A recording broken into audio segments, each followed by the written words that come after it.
fresh topic, that is excretion, and this is again paper 2 of BSc part 2. So excretion, we all know, is defined as a process whereby the separation and elimination of metabolic waste take place from the body, and this elimination takes place in an aqueous medium. There are different types of animals who have different types of diet. So the excreta also contains different substance as per diet.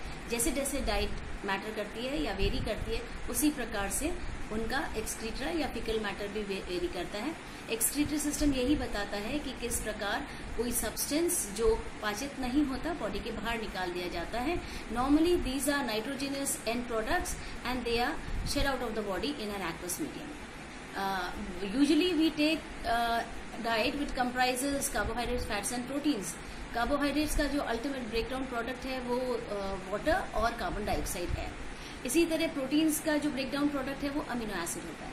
These amino acids या तो as such निकल जाते हैं body के बाहर, या they are converted to ammonia या फिर यूरिया और uric acid, and accordingly there are different types of animals named as per the type of excreta they give out. Now the chapter will include different aspects of excretion as to what is excretion, how excretion takes place in vertebrates and invertebrates, what all excretory organs are present in vertebrates and invertebrates, and then we'll have the process of excretion as such. So we begin with excretion details as follows. अब बात करते हैं vertebrates invertebrates में excretion की या invertebrates में उत्सर्जन की प्रक्रिया की. तो अब स्टार्टिंग जाते हैं तो प्रोटोजोन्स के अंदर, क्योंकि वो यूनिसेल्युलर होते हैं, उसमें एक प्लाज्मा मेम्ब्रेन होती है और ये उसकी आउटर लिमिटिंग मेम्ब्रेन बनाती है. तो जो भी सब्सटेंस है वो इजी आदान प्रदान हो जाता है, खाने का भी अंदर उसी से जाता है, और ये जो एक्सक्रीटा है वो भी उसी मेम्ब्रेन से बाहर की तरफ निकल जाता है सिंपल ऑस्मोसिस द्वारा. देन कुछ प्रोटोजोन्स के अंदर कॉन्ट्रैक्टाइल वैक्यूल्स या संकुचनशील रसधानियां पाई जाती हैं जो इस प्रक्रिया में उनको मदद देती हैं. देन उसके ऊपर चलते हैं तो स्पॉन्जेस के अंदर और सीलेंट्रेट्स के अंदर दो तरह की वॉल्स पाई जाती हैं, एक बाहरी एपिडर्मिस, एक अंदर की एंडोडर्मिस. या तो एपिडर्मिस के द्वारा पानी के साथ खाद्य पदार्थ अंदर जाता है और वही बाहर भी निकल जाता है, या फिर खाद्य पदार्थ पानी के साथ अंदर जाकर के गैस्ट्रोवैस्कुलर कैविटी में जाता है जहां वो कैनाल सिस्टम में या नाल तंत्र में पूरा घूमता है, और जो भी पाचन हो जाता है वो तो बॉडी द्वारा उठा लिया जाता है, बाकी अपाचित भोजन बाहर की तरफ फेंक दिया जाता है गैस्ट्रोवैस्कुलर कैविटी के बाहर ऑस्कुलम के द्वारा. देन प्लेटीहेल्मिन्थीज के अंदर या फ्लैटफॉर्म्स के अंदर उत्सर्जी ऑर्गन्स के रूप में फ्लेम सेल्स पाई जाती हैं, और ये फ्लेम सेल्स इनके ब्रांच ट्यूब्यूल्स होते हैं, और ये इनका जब ट्यूब्यूल्स हिलते हैं तब ये बॉडी के अंदर से सारी गंदगी कलेक्ट करती हैं और उसको बाहर निकालने का काम करती हैं.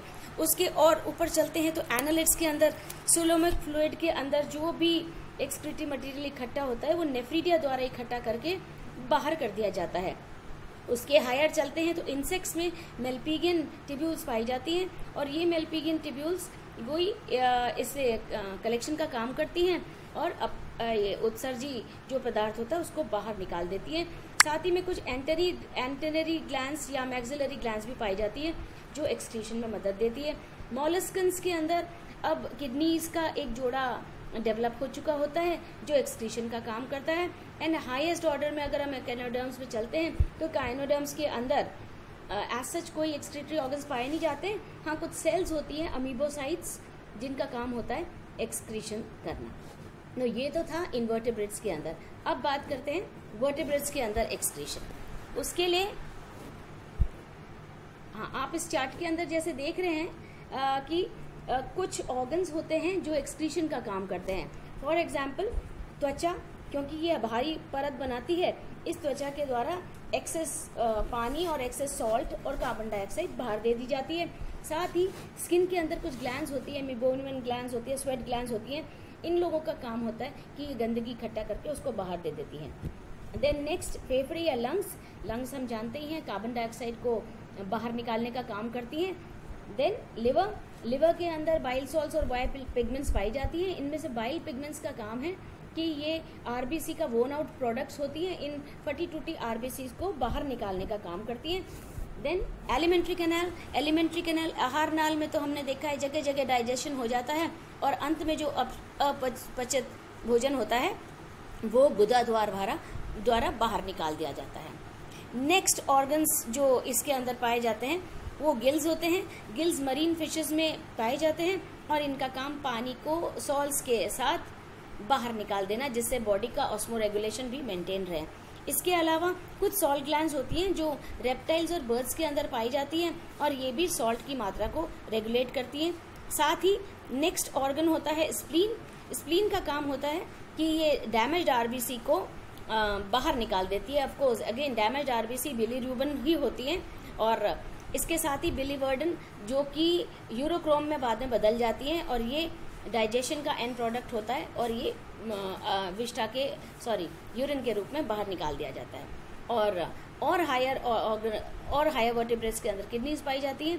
किडनीज 2 होती हैं और इनका मेन काम रहता है कि एक तो ये एक्सेस वाटर निकाल दे या वाटर को बैलेंस कर ले, जिससे शरीर के अंदर वाटर की कमी भी ना हो, वो एक्सेस भी ना हो, और साथ ही नाइट्रोजनस वेस्ट पदार्थ को बाहर निकाल देती हैं। अब ये नाइट्रोजनस वेस्ट पदार्थ जो बाहर निकलते हैं वो अलग अलग तरह के होते हैं, जैसे कि मैंने आपको अपने इस एक्सक्रीशन के चैप्टर के पार्ट 1 में आपको समझाया था कि अमोनिया आगे जाकर के या तो यूरिक एसिड में बदल देती है या फिर यूरिया में बदल देती है। दोनों ही एक्सक्रीट कर दिए जाते हैं अलग अलग एनिमल्स के द्वारा। Thank you.